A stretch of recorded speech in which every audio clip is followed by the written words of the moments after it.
Wala akong tina-challenge. I don't have to challenge to anybody. I'm challenged to the military itself.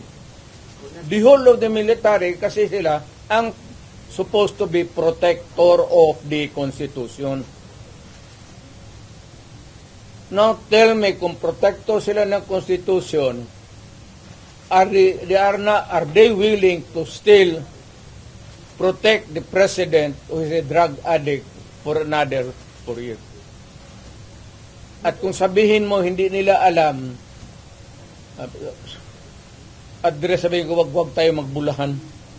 Alam ninyo yan noon, alam ninyo ngayon yan.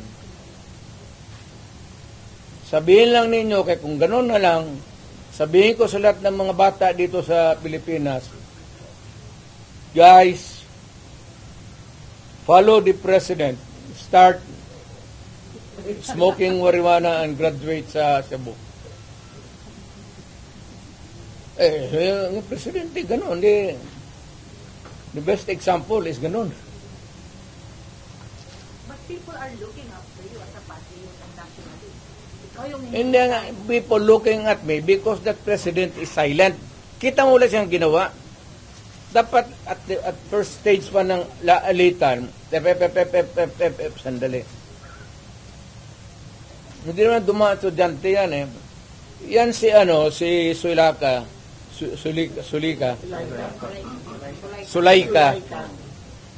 anak ni Joe Lopez yan.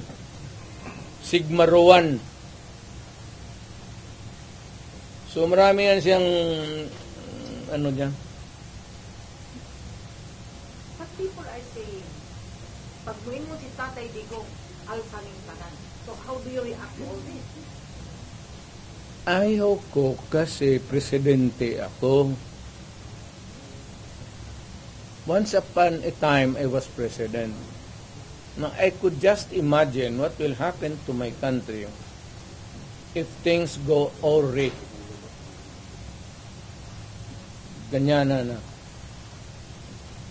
So, hindi manggaling sa akin.